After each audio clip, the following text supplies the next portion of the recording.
Okay, now the dark times are finally over, and we as players can see the way forward. We got official info on Phase 3, and now we're going to be breaking down the latest official preview from Blizzard, checking out some data compared from Phase 1, and speaking about the bright future of World of Warcraft near the end of the video, which you're not going to want to miss. My name is Sky from the Comeback Kids. This is your season of Discovery News. Grab a cup of coffee, sit down.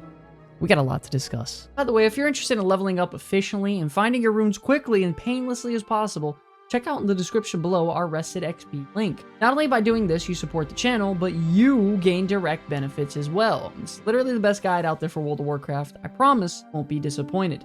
Okay, now we as players have been in the dark for a couple of weeks now when it comes to Season of Discovery. And of course, listen, I get it. We have the release of the brand new Battle Royale in Retail WoW that's actually a successful smash hit, and I could very easily see them expand upon this and bring in things like, battle passes, content expansions, etc.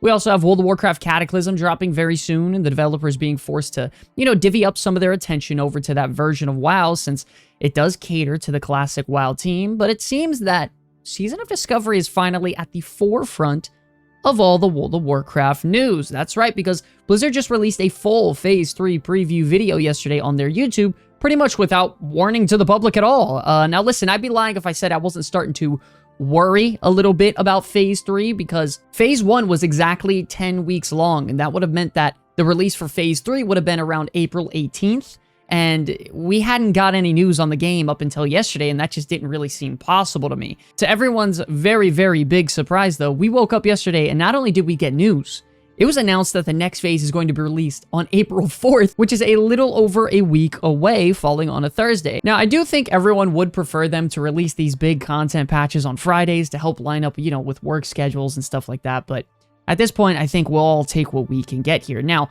kicking things off, they finally came out and confirmed that our data mining suspicions were correct, and Sunken Temple is going to be the next raid, and is going to be set as a 20-player encounter. Listen, though, they also updated the quest rewards from our class quest, which will be available at level 50 as well, and of course, there will be hundreds of new items and revamped epics to obtain in the raid.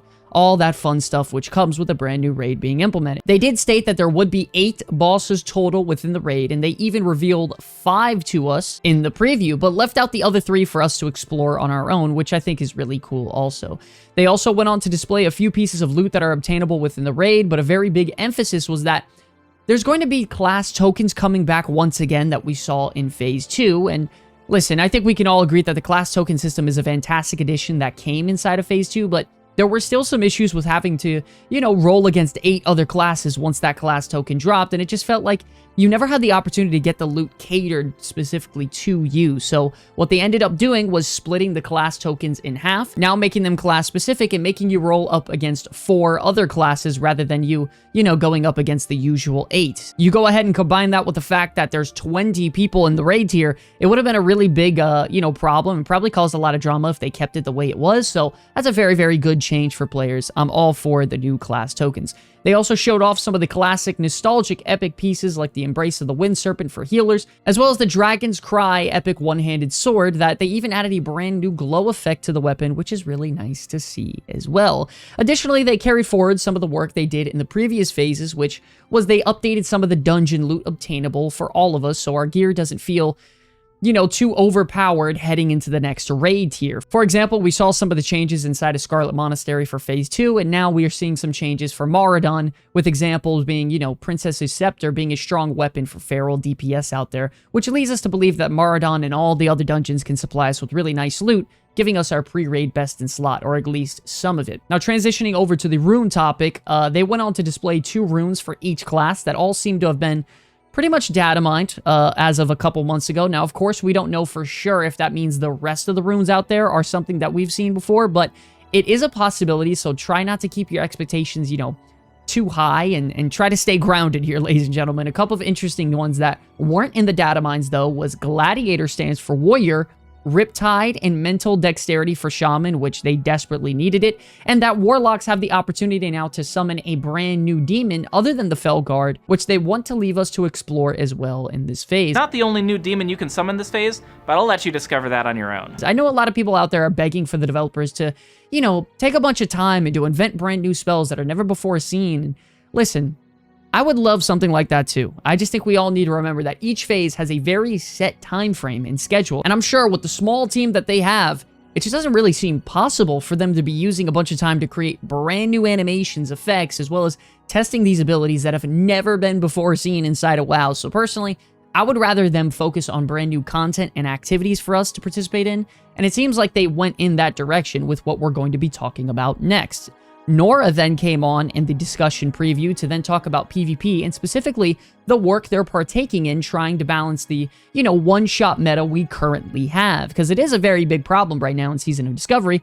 When it comes to PvP, it's just a massive one-shot fest with all the classes, specifically the Shaman, by the way, just annihilating people in a matter of a couple global cooldowns. So something I'm very excited to see more in depth of is that they're introducing brand new complete PvP tier sets for level 50. Additionally, there is going to be almost like starter-like PvP tier set from a faction called the Emerald Wardens this phase, which we're going to be talking a little bit more about those rewards and what that entails later on. But they pretty much took a play right out of the playbook from Burning Crusade, where as you gain reputation with the faction, you also get access to PvP gear to help you segue into, introducing yourself into PvP, which can be fun, so you don't just get one-shotted with all your PvE gear. When it comes to the main PvP tier set items, they made sure that they are very specialized and focused on any playstyle you have in mind. Of course, we all know that previously in regular vanilla WoW, you just had one tier set option, and it just felt really bad for classes like the Shaman, the Druid, the Paladin that really struggled because you were pretty much just forced to heal with these PvP tier sets, and it just left out the other specialization options. So they took that away, gave us a wide variety for us to purchase, so everyone gets a little bit of love here, which is really, really cool to see. Also, a nice big surprise is that they're actually bringing back the Bloodmoon event for Phase 3 that will supply us with brand new level 50 rewards. Now, I know a lot of people out there are on the fence with how they feel about the Bloodmoon event, and I'm going to say this and not beat around the bush here. I think when the Bloodmoon event actually works properly, and it's not laggy, and I can get into my groups easy, and there isn't any friction with the event overall, I actually genuinely enjoy the event. I love going around fighting endless amount of people in PvP, combat, dying constantly, killing people constantly, and I'm really glad it's coming back, but I'm telling you right now, if it comes back and there are the same problems we had on the launch of Phase 2, where it was practically unplayable, the devs are going to hear it from the player base, because not only did they not come up with something that is brand new this phase, it would be something that is once again broken. I just want to emphasize one more time that I really like the Bloodmoon PvP event. It just needs to work properly. Let me know what you all think about it in the comment section below, because I'm dying to hear your thoughts on this PvP event. So please let me hear it. They also went on to show some class-exclusive loot, like the warrior-only throwing weapon that roots players for 5 seconds, and an actual ranged hunter PvP weapon that is slow, that could be really good for marksmanship. So hopefully, a nice little mix-up for the PvP rewards for the Bloodmoon event being, revitalized and brought into Phase 3. So rather than bringing a brand new PvP event, they brought up the Bloodmoon event to level 50, but they're introducing a brand new PvE event, which is called the Nightmare Incursions. Now, from what my understanding, what this is that they're going to have 4 separate dream portals located across Azeroth in Duskwood, Ashenvale, Hinterlands, or Feralis, and you can enter those dream portals and fight loads of enemies which can be slain completely solo, or enemies that are really difficult that you'll have to bring an entire group to kill. I will say my favorite addition for this event is actually that it's repeatable and that it can be started at level 25. So as you're leveling up some new alternate characters with that 100% XP boost, you can mix up the gameplay rather than just quest or dungeon spam. You can go inside these new Nightmare Incursions alone if you want to go kill some brand new enemies that we haven't seen before in this version of Classic WoW. Additionally, tied to killing these enemies, you actually have a brand new reputation that gives you access to a wide variety of rewards as well, which is nothing but a very, very big win for this phase. For example, they have an item here for level 20 that restores 150 health and mana every time you kill an enemy with experience or honor, which can really help smooth out, that leveling journey on low levels to, make sure you're not stopping to eat and drink every 2 seconds so you can get your butt into the end game. Then, of course, you have some of the epic rewards for level 50, which they showed us, which one of them is a ring that has an on-hit effect to actually increase your spell power by 66, which is a lot.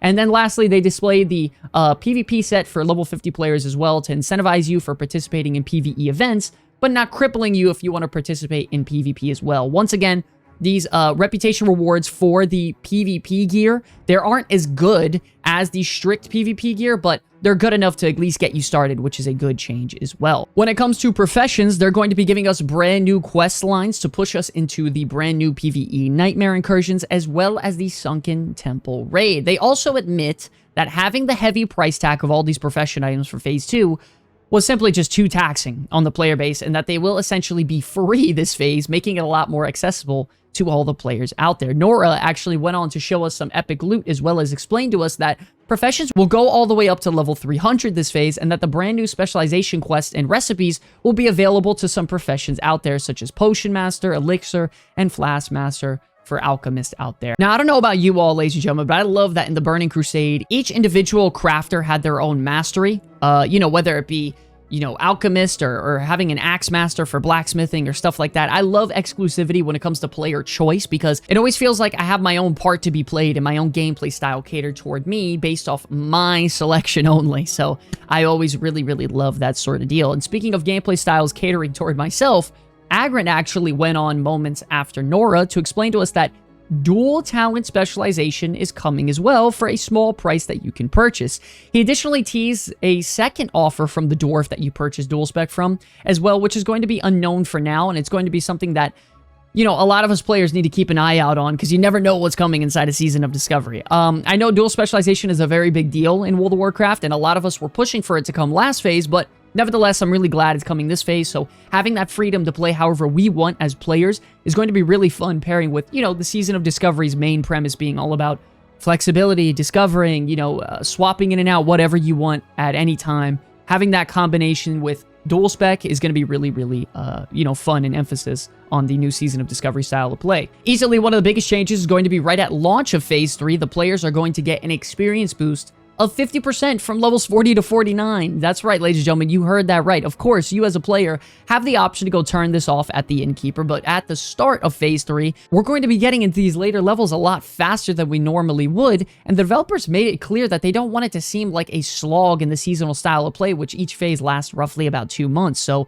normally it could take you maybe 3, 4, 5 days gameplay time, depending on who you are, if you're the casual player, to level up. So instead, they're going to keep the 100% XP boost from levels 1 to 39, and then have it transition from 50% from level 40 to 49. So not only do we get, a nice chunk of XP from Nomergan and completing that, we have the Nightmare incursions to level up with, the questing, the dungeons. We have a lot of different options here this phase to mix it up in the gameplay style to ensure that we get our alternate characters leveled up faster and we don't get bored with more variety, which is all very, very good things. Talking a little bit more about the raid, they confirmed that it is going to be on a weekly lockout schedule, and it's going to be available day 1 of the release of Phase 3. I don't know about you all, but I'm really loving the idea about going back to a weekly lockout schedule. I mean, every 3 days started to become very difficult to cater to everyone's schedules, and it just became so hard to get consistent 10 players to come on a whim every 3 days. So now that we as raiders have the opportunity to have a set day to raid once a week, it should definitely help with getting that whole process up and running. Additionally, they stated that they're going to be,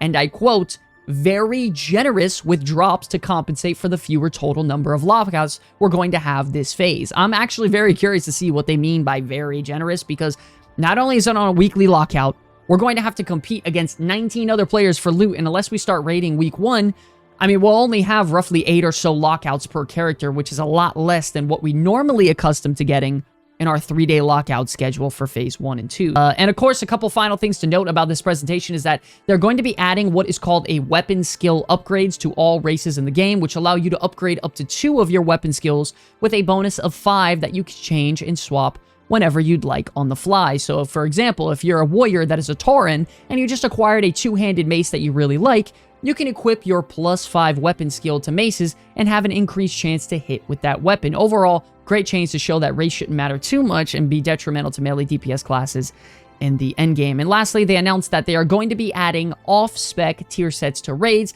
and they're going to be revamping most items that you would see in the endgame to compensate with our new power level in Season of Discovery. They even showed a few quick examples, such as Paladin set built around Holy Shock and dealing damage, a Rogue set built about tanking and, damage mitigation against magic effects, and a Druid set built around Moon Conform to deal more damage as a caster DPS. Now, we did data mine this sort of thing a few months ago, and actually seeing the Judgment set having increased block value and stuff like that, and it's really nice to just see them officially confirm that the tier sets will be getting changed and get updates as we head into the end game in Season of Discovery. So that is all really, really good to hear heading into the end game. Now, listen, there is way too much to talk about in just one video here. Of course, my initial thoughts are very good for this phase, and I like a lot of the changes they're making. I mean, I love the brand new PVE event being implemented to allow us to get more gear and access more content with our friends. I also think having the XP increase right at the start is a very good idea, considering that the phase is only 2 months long, and we're going to have a very few amount of lockouts within Sunken Temple because it's a 1-week lockout.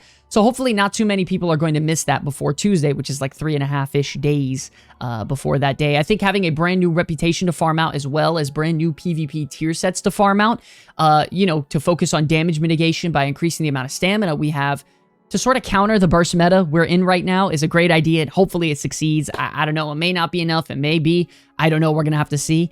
Personally, I would have liked a brand new PvP event, and I'd be lying if I said I wasn't slightly disappointed, but nevertheless, I think the Bloodmoon PvP event is very fun, it's engaging, it emphasizes the core of what PvP is about. It's just, obviously, it has to work properly at launch here. If it doesn't work properly at launch, it is a very, very major L from the developers, and I think a lot of people are going to be upset, including me, because there was time in Phase 2 where there was like 2 or 3 weeks straight where it was pretty much unplayable, and it killed a lot of the hype for the event, so hopefully that doesn't get replicated this time around. I think the new runes being implemented are fine. Of course, I'm not running down the block in excitement because of it, because, these are things we've seen before in World of Warcraft, but I think we all just need to, manage our expectations on these types of things, because asking a very small development team to bring never-before-seen spells and additions to the game on a very short time frame within like 2-ish months is something very hard to do. But either way, I think it's going to be very fun and exciting, discovering all the brand new runes like we always do. Additionally, they even added dual specialization, which is a very big win. It really emphasizes what Season of Discovery is about,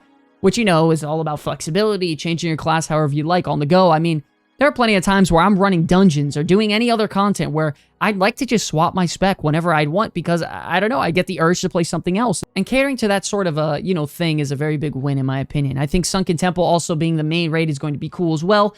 And the reason why I think it's going to be a lot better on a 7-day lockout is that we're going to get a lot less of it. But hear me out, I know that sounds crazy. We're going to be seeing it way less frequently than we normally would on a 3-day lockout, and this is a good thing. I think it's very simple how human nature works, ladies and gentlemen. If you encounter something that is more rare and hard to access, you appreciate it a lot more than something you would see very often. The reason why you value diamonds so much is because they are so rare and you never really get to see them. I mean, we're running Nomergan every 3 days, and recently I just got bored of the raid. I mean, there was just so much trash and easy ways to wipe your entire raid. I don't know, I just ended up not being too much fun to me. It ended up seeing something that was so common. I don't know, it's just boring. So them swapping to a less frequent raiding schedule, 7-day lockout where we can set a set day with our group of, friends or guild, very, very big win in my opinion. Once again, I just want to quickly state, I apologize for the lack of content lately. I'm currently dead smack in the middle of moving locations this week, and it is a lot more stressful than I thought it would be. Phase 3 is coming out very, very soon. I have so many awesome things planned for you all to really elevate the quality of this channel to the next level. Thanks to all of you guys, the sponsors, the views, the likes, all of it, man. I cannot thank you enough. So really, you guys are the best. Thank you so much. I love you guys so much. Leave your thoughts below so we can continue our community section in the next episode. In just a few days, I would absolutely love to hear all of your thoughts on the Phase 3 news. If you enjoyed the video, please be sure to like and subscribe to get absolutely flooded with Season of Discovery content. I want to thank you all so much for watching this video. It's an absolute pleasure to be making content for you all. Till the very end, my name is Sky from the Comeback Kids. I will see you all in the next one. Peace.